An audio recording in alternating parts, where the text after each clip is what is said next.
Good morning. This is Father Stephen Kelly from St. John's Church in Detroit, and we're continuing our series of daily morning meditations where we generally look at one or another lessons that are assigned for morning or evening prayer, what is known as the Daily Office Lectionary. And today, for Wednesday, we're going to take a look at the letter that's assigned for morning prayer from the letter to the Hebrews. So we are on chapter 2, beginning at verse 9. But we see Jesus, who was made a little lower than the angels for the suffering of death, crowned with glory and honor, that he, by the grace of God, should taste death for every man. For it became him, for whom are all things, and by whom are all things, in bringing many sons unto glory, to make the captain of their salvation perfect through sufferings. For both he that sanctifieth and he who are sanctified are all of one, for which cause he is not ashamed to call them brethren, saying, I will declare thy name unto my brethren. In the midst of the church will I sing praise unto thee. And again, I will put my trust in him. And again, behold, I and the children which God hath given me. For as much then as the children are partakers of flesh and blood, he also himself likewise took part of the same, that through death he might destroy him that had power of death, that is, the devil, and deliver them who through fear of death were all their lifetime subject to bondage. For verily he took not on him the nature of angels, but he took on him the seed of Abraham. Wherefore in all things it behooveth him to be made like unto his brethren, that he might be a merciful and faithful high priest in things pertaining to God, to make reconciliation for the sins of the people. For in that he himself hath suffered being tempted, he is able to succor them that are tempted.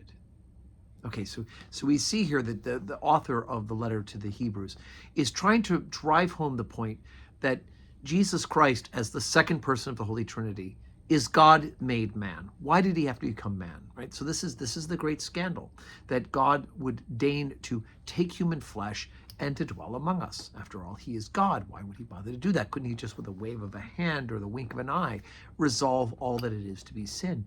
But we have such a merciful and compassionate God that he became one of us in order that he may know the fullness of temptation, and that we can understand also that he knows the fullness of temptation, right? He suffered temptation, and therefore he is able to help us who are tempted. Right?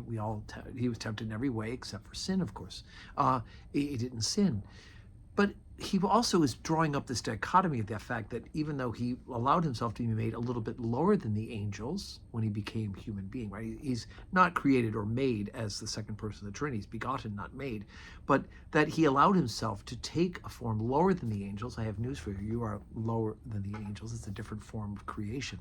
But he's allowed himself to take that lower form in order for us to be lifted up and exalted, to redeem this fallen human being that has been affected by original sin, the fact that we fell from that original created goodness in the garden through Adam and Eve's sin, their disobedience to God. So Jesus takes this human flesh, right? Took the flesh of Adam, right? And he sanctified the flesh in order for us to begin to reach towards and achieve levels of sanctity, of holiness. So it's important. So, and he calls us brothers. We are his brothers and sisters. Wherefore in all things it behooveth him to be made like unto his brethren, right? That he might be a merciful and faithful high priest in all things pertaining to God. So as a priest, as the high priest, as the one who offers himself for our sins, he knows exactly what it is to be a human being in the flesh. What a great God we have. And again, so the author of the Hebrews is trying to lay this out as a theological explanation to the people of the Jews who have had temple worship, who have had the sacrifice of animals as a symbolic propitiation for the price of sins. But now it has been accomplished in Jesus Christ. So today's Wednesday, and it's a strange Wednesday here at St. John's Church because our next door neighbor, the Detroit Tigers, have a daytime baseball game, and so we will not have services here. The office will actually be closed for the day here on Wednesday, but I hope that you will say your prayers, and of course I will be praying for you, and God willing, we will see you tomorrow on this very same live stream channel. And may God give you a Wednesday that's full of blessings.